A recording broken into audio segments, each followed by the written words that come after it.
बबलू शहर में रहता है और वहीं ऑफिस में काम करता है।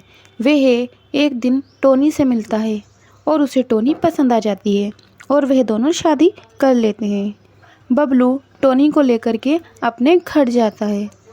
माँ, मैंने शादी कर ली। ये तुम्हारी बहू है टोनी। बेटा, हमने तुझे इतने अरमानों से पाला, तेरे लिए सब कुछ किया, तुझे पढ़ने लिखने के लिए शहर भेजा, इस दिन के लिए कि तू एक लड़की का हाथ पकड़ के हमारे घर आ जाएगा। माँ, ये कोई लड़की नहीं है, अब ये तुम्हारी बहू है और तुम इसके बारे में ऐसा नहीं कह सकती। हाँ हाँ, अब तू एक लड़की के लिए हमसे ज़बान लड़ाएगा, यही दिन तो देखना था। सुन, कान खोल के सुन ले, अगर तू इस लड़की के साथ रहेगा तो तू हमारे साथ नहीं रहेगा और ना ही इस घर में तेरे लिए कोई जगह है। तू निकल जा यहाँ से। नहीं नहीं माँ जी, आप मेरी वजह से ही नेमत निकालिए, ये आपके बेटे हैं, आप इन्हें कुछ मत कीजिए। मेरे सामने आंसू बहाने की कोई ज़रूरत नहीं है, ये मगरमच्छ के आंसू किसी और के सामने बहाना। और तुम दोनों निकलो यहाँ से। माँ, तुम ऐसा क्यों बोल रही हो? मैं तुम्हारा ही तो बेटा हूँ। अगर मैंने अपनी मर्ज़ी से शादी कर ली तो उसमें गलत क्या है? हमारे भी कुछ अरमान थे, तूने तो हमारे अरमान भी नहीं पूरे होने दिए, हमसे बिना पूछे ही शादी कर ली। बहुत अच्छा किया तूने बेटा, अब तुम यहाँ से जाओ। ये कहकर वह उन दोनों को निकाल देती है। ये सब कुछ मेरे कारण हुआ ना। तुमने मुझसे शादी की, तभी तुम्हारे माता पिता ने तुम्हें घर से निकाल दिया। तुम क्यों फिक्र कर रही हो टोनी? कोई बात नहीं, अगर उन्होंने हमें घर से निकाल दिया तो हम शहर में किराए का घर लेकर वहाँ रह लेते हैं। वह दोनों शहर में किराए का घर लेकर रहने लगते हैं। ऐसे ही समय बीतता जाता है और 2 साल बीत जाते हैं। टोनी के भी 2 बच्चे होते हैं। मम्मी मम्मी, आप तो कहती हैं हमारी दादी माँ भी हैं, तो दादी माँ जो हैं आप उनसे कभी नहीं मिलने जाती और वो भी नहीं आती। मैं उनसे मिलना चाहती हूँ। बेटा, आपकी दादी माँ हैं, लेकिन अभी वो पापा से और मुझसे थोड़ी नाराज़ हैं।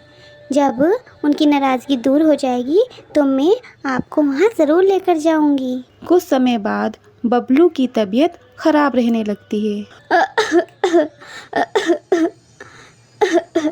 सुनो भगवान, मेरी तबीयत बहुत ख़राब है और मुझे नहीं लगता कि मैं बचूँगा।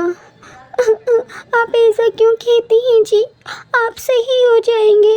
देखो, हमारे छोटे छोटे बच्चे हैं, आप ऐसा मत सोचो। अगर मुझे कुछ हो जाता है तो हमारे बच्चे को लेकर माता पिता के पास चली जाना, वो तुझे माफ़ कर देंगे। ये कहने के बाद बबलू का वहीं देहांत हो जाता है। आप तो मुझे अकेला छोड़ गए। वह सामान पैक करती है। मम्मी, हम कहाँ जा रहे हैं? बेटा, हम आपके दादा दादी के पास जा रहे हैं, अब से हम वहीं रहेंगे। ये कहकर वह अपने बच्चों को लेकर अपनी ससुराल पहुंचती है। क्यों रे चुड़ैल, क्यों आई है तू यहाँ पर? मेरे बेटों को खा के तुझे चैन नहीं मिला? माँ जी, वे मरते मरते कह गए थे कि अगर मुझे कुछ हो जाए तो तुम बच्चों को लेके माता पिता के घर चले जाना, वो तुम्हें माफ़ कर देंगे। ये देखिए, ये आपका पोता है और ये आपकी पोती। ला, मेरे पोते को मुझे दे और तुम दोनों यहाँ से जाओ। माँ जी, आप ये क्या कर रही हैं? वो मेरा बच्चा है। हाँ हाँ, तो तूने भी तो मेरा बच्चा छीन ही लिया था। जा यहाँ से, तो अपने पोते को मैं खुद पाल लूँगी। माँ जी, मुझे मेरा बच्चा दे दीजिए, क्या आप मुझे घर से निकाल दीजिए? नहीं, तुझे तेरा बच्चा नहीं मिलेगा, ये मेरा बच्चा है, ये मेरे बच्चे का बच्चा है, तू जा यहाँ से। ये कहकर वह उन दोनों को घर से निकाल देती है। हे भगवान, तू मुझे इतने दुख क्यों दे रहा है? मैं क्या करूँ? वहीं पर गीली मिट्टी पड़ी होती है। वह मिट्टी से एक घर बनाती है और उस घर में वह दोनों रहना शुरू कर देती हैं। एक जंगल में बहुत सारे पक्षी रहा करते थे। टुनटुनी, सर्दी बहुत ज़्यादा होने वाली है इस बार, इसीलिए मैं तो अपना घर पक्का करने वाली हूँ। हाँ, तुम सही कह रही हो टोनी, हमें अपना घर पक्का कर लेना चाहिए ताकि जब बर्फ़ पड़े तो हम सर्दी से बच सकें। ठीक है टुनटुनी, मैं तो अपने घर जा रही हूँ अपना घर पक्का करने। ठीक है। ये कहकर टोनी वहाँ से चली जाती है। रास्ते में उसे काला कौवा अपने घोंसले में सोता हुआ मिलता है। अरे कौवे भाई, आपको पता नहीं क्या, सर्दियाँ आने वाली हैं, अपना घर पक्का कर लीजिए ताकि आपको सर्दी ना लगे। अरे टोनी बहन, कर लूँगा, इतनी भी क्या जल्दी है, अभी कहाँ आ रही है सर्दी, जब आएंगी तो कर लूँगा, अभी मैं आराम कर लेता हूँ। अरे काले कौवे भाई, आने ही तो वाली हैं सर्दियाँ, इतना आलसी बनना ठीक बात नहीं है, आप अपना घर सही कर लीजिए। अरे टोनी तुम जाओ यहाँ से। टोनी उसकी बात सुनकर अपने घर आ जाती है और अपना घर पक्का करने लगती है। वह अपना घर बहुत अच्छे से बना लेती है। अरे वाह, मेरा घर तो बहुत अच्छा लग रहा है। अब चाहे जितनी भी बर्फ़ की बारिश हो, लेकिन मेरा घर पक्का ही रहेगा और ये मुझे सर्दी से भी बचाएगा। देखते ही देखते सर्दियाँ भी आ जाती हैं। एक रात टोनी अपने घर में सो रही होती है। तभी काला कौवा उसके दरवाजे पर आता है। टोनी बहन दरवाज़ा खोलो, यहाँ बहुत सर्दी है, दरवाज़ा खोलो। अरे कौन है? अरे मैं हूँ काला कौवा, दरवाज़ा खोलो। क्या हुआ काले भाई, इतने क्यों परेशान हो? अरे तुम्हें पता है ना, मैंने घर नहीं बनाया था और अब इतनी बर्फ़ की बारिश हो रही है, मुझे बहुत सर्दी लग रही है, मुझे आज रात अपने घर में पनाह दे दो। ठीक है कालू भाई, आ जाइए, अंदर आ जाइए। ये कहकर टोनी उसे अपने घर में ले जाती है। वहाँ पर टोनी और काला कौवा सो जाते हैं। आधी रात को काला कौवा उठता है और टोनी का खाना देखने लगता है। अरे वाह, ये तो बहुत अच्छा खाना है, चलो मैं इसे खा लेता हूँ क्योंकि मैं भूखा भी हूँ। वह टोनी का खाना खा लेता है। कितना अच्छा होगा ना अगर रोज़ मुझे ऐसा घर और खाना मिल जाए तो। अगले दिन काला कौवा टोनी के घर से चला जाता है। टोनी भी अपनी दोस्तों से मिलने जाती है। अरे तुम्हें पता है रात कितनी सर्दी थी, मैंने कंबल ओढ़ रखे थे फिर भी मेरी सर्दी रुक नहीं रही थी। हाँ तुम सही कह रही हो बहन, रात तो बहुत बर्फ़ पड़ रही थी।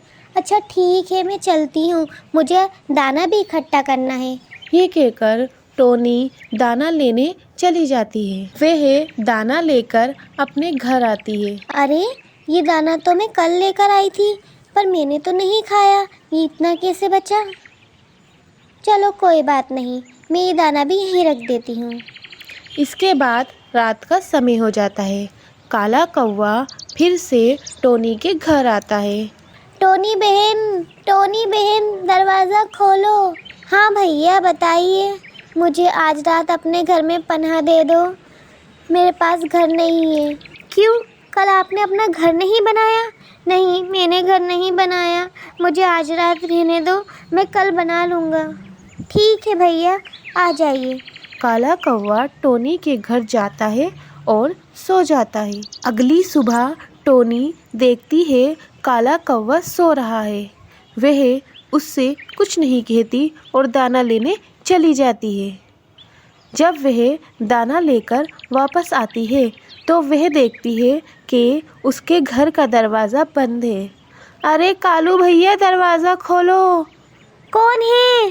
अरे मैं हूँ टोनी, दरवाज़ा खोलो। कौन टोनी? मैं नहीं जानता कौन टोनी। अरे मैं टोनी जिसका ये घर है। तुम्हारा घर है? ये घर मेरा है। कौन हो तुम? जाओ यहाँ से।